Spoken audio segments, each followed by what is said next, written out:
அந்த 11ஆம் இடம் லாபஸ்தானத்தில் போய் சனி உட்காந்துருக்க போகிறாருன்னா பணம் மொத்தமாக வராது. உங்கள் டார்கெட் எதுவுமே பெருசாக இருக்கக்கூடாது. லாபஸ்தானத்தில் சனி போய் உட்காந்துருக்கறனால என்னெல்லாம் நீங்கள் கவனமாக இருக்கணும்னா இது வரும், சூப்பர் ப்ராஃபிட் வரும், நல்ல ஒரு கோட்டை கட்டலான்னு போனீங்கன்னா கண்டிப்பாக அதில் இஷ்யூ வரும்.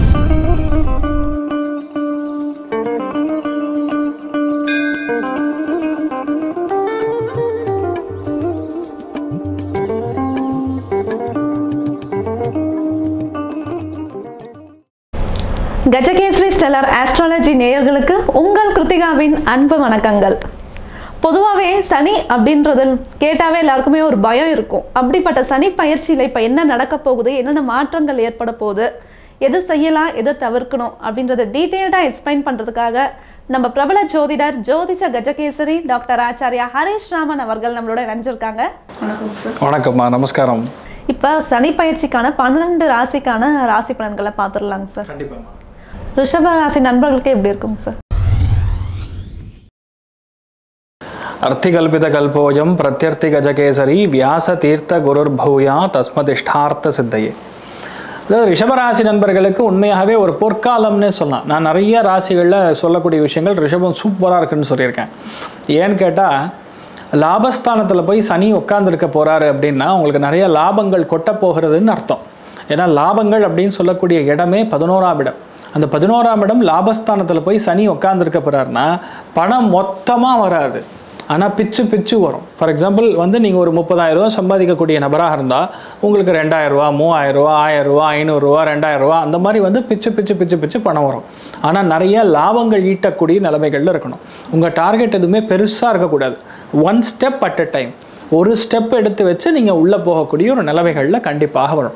லாபஸ்தானத்தில் சனி போய் உட்காந்துருக்கறனால என்னெல்லாம் நீங்கள் கவனமாக இருக்கணும்னா மூத்த சகோதரன் அல்லது சகோதரி இவங்களுடைய வாழ்க்கையில் ஏற்படக்கூடிய பிரச்சனைக்குள்ளே நீங்கள் முடிஞ்ச அளவுக்கு உள்ளே போகாமல் இருப்பது, இல்லை நண்பரை நம்பி நீங்கள் இன்வெஸ்ட் பண்ணாமல் இருப்பது. நல்லா உட்காந்து பேசி 2 பேர் கூட அந்யோன்யமாக நல்ல ஒரு பிஸ்னஸ் பண்ணலான்னு ஆரம்பிக்கிற மாதிரி வரும். இந்த டைம் பீரியட் நீங்கள் ஓனாக தான் ஆரம்பிக்கணும். நீங்கள் நண்பரோட கூட்டு சேர்ந்து ரிலேஷன்ஷிப்குள்ளே போய் அதில் ஒரு தொழில் ஆரம்பிக்கிறீங்க, இல்லை உத்தியோகம் ஆரம்பிக்கிறீங்க, ஒரு புதுசாக ஒரு வியாபாரம் ஆரம்பிக்கிறீங்க, ஒரு மல்டி லெவல் மார்க்கெட்டிங் மாதிரி ஆரம்பிக்க போகிறேன், நல்ல துட்டு வரும், சூப்பர் ப்ராஃபிட் வரும், நல்ல ஒரு கோட்டை கட்டலான்னு போனீங்கன்னா கண்டிப்பாக அதில் இஷ்யூ வரும். அதை மட்டும் பார்த்துட்டு இருக்கணும். ரெண்டாவது என்னென்னா லக்னத்துக்கு சனி பார்வை இருக்கனால கல்யாணம் ஆகாத அத்தனை பேருக்கும் கல்யாணம் ஆகும், தொழில் ஆரம்பிக்காத அத்தனை பேருக்கும் தொழில் ஆரம்பிக்க முடிய பிராப்தம் ஏற்படும். யாருக்கெல்லாம் குழந்தை இல்லையோ அத்தனை பேருக்கும் குழந்தை பிராப்தம் ஏற்படக்கூடிய பாக்கியம். ஏன்னா சனி பார்வை கன்னியின் மேலே விழுகிறது. கன்னியின் மேலே சனி பார்வைன்னா பஞ்சமஸ்தானம்னு சொல்லுவோம்.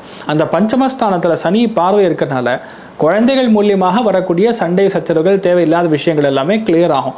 குழந்தைகளுடைய லைஃப் இனியும் 10 மடங்கு உயரக்கூடிய பிராப்தம், வெளியூர் வெளிநாடுகளுக்கு அவங்க போகக்கூடிய பிராப்தம், இந்த மாதிரி லைஃபுடைய ஆங்கிள் ரொம்ப நல்லா மாறக்கூடியது கண்கூட நீங்கள் தாராளமாக பார்க்கலாம். அது ஒன்று. ரெண்டாவது, யாருக்கெல்லாம் குழந்தை இல்லையோ, யாருக்கெல்லாம் பூர்வீக சொத்துக்கள் பிரச்சனைகள் இருந்துருக்கோ அது கண்டிப்பாக தீரக்கூடிய பிராப்தம் ஏற்படும். இது எல்லாத்துலேயுமே ஒரு விஷயம் என்னென்னா உங்களுக்கு பர்சனலாக அது நல்லது நடக்கும். ஆனால் ஒரு பொதுவான விஷயங்கள் இருக்கும் பொழுது நீங்கள் ரொம்ப கவனமாக அதை ஹேண்டில் பண்ணணும். ஏன்னா ரிஷபராசி நண்பர்களுக்கு மேலே சனி பார்வை இருக்கனால சின்ன சின்ன விஷயங்களில் தடை தாமதங்களோடு ஜெயிக்கும். அதே மாதிரி பஞ்சமஸ்தானத்தில் சனி பார்வை இருக்கிறதுனால குழந்தைகளை ரொம்ப திட்டக்கூடாது, ரொம்ப புழியக்கூடாது, டிசிப்ளின்னு டார்ச்சர் பண்ணக்கூடாது. அவங்களுக்கு எப்படி முடியுமோ அவங்களுக்கு தோதாக நம்ம எடுத்து ஒரு விஷயத்தை சொல்லும் பொழுது அது கண்டிப்பாக ஜெயிக்கக்கூடிய ஒரு பிராப்தம் இருக்கும். தனுசு ராசியின் மேலே ஆக்சுவலாக சனி பார்வை இருக்கிறது அப்படின்னா அது எப்படிப்பட்ட விஷயம்னா அஷ்டமஸ்தானத்துக்கு சனி பார்வை இருக்குன்னா வரக்கூடிய வருமானம் திடீர் வருமானமாக மாறும். நைட் நேரமும் வேலை செய்கிற மாதிரி ஒரு நிர்பந்தம் வரும்.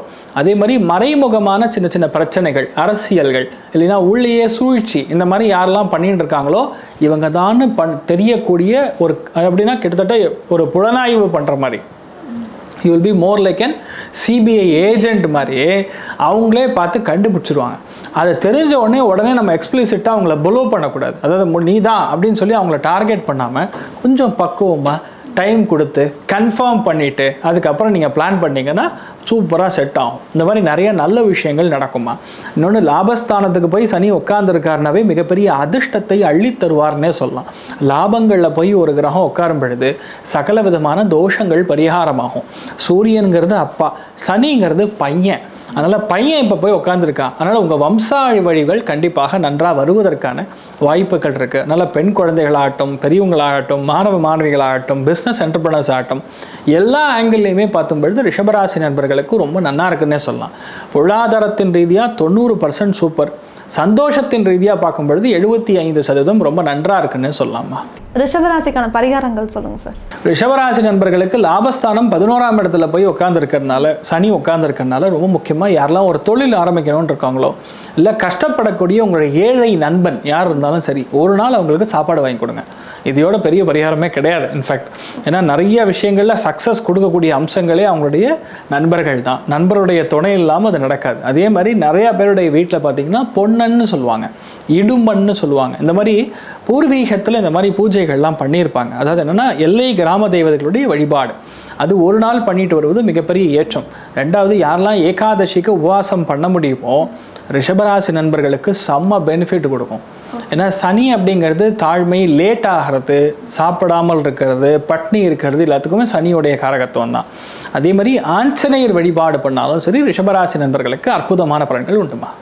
நீங்கள் சொன்ன பலன்கள் மூலிமா நம்ம கஜகேஸ்ரீ ஸ்டெல்லர் ஆஸ்ட்ராலஜி மக்கள் எல்லாருமே நல்ல பலன்கள் அடைஞ்சிருப்பாங்கன்னு நினைக்கிறேன். நன்றிங்க சார். நன்றிம்மா.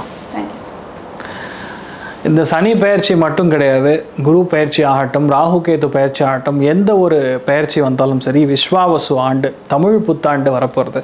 ஸோ இந்த ஒரு விஷயங்களில் நிறையா எல்லாருக்குமே உங்கள் வீட்டில் நல்ல காரியங்கள் நடக்கணும், நிறையா ஆன்மீகத்தில் நாட்டம் அதிகரிக்க வேண்டும், உங்கள் குழந்தைகளுக்கு நிறைய தர்மத்தை கற்றுக் கொடுக்கணும் அப்படின்னு சொல்லி எல்லாருக்குமே ஆசீர்வாதம் பண்ணுறேன். மகா சங்கல்பத்தோட, தெய்வ அனுகிரகத்தோடு நீங்கள் நன்னா இருக்கணும்னு வேண்டிக்கிறேன். சர்வே ஜனா சுகினோ பவந்து, சமஸ்த சன்மங்களாணி பவந்த்ரோணு கொண்டு ததாஸ்து. நன்றி, வணக்கம். இது போன்ற தில பலன்கள், வார பலன்கள், மாத பலன்கள் தெரிஞ்சு கொள்ள இந்த சேனலை சப்ஸ்கிரைப் பண்ணுங்கள். பெல் பட்டன் ப்ரெஸ் பண்ண மறந்துடாதீங்க.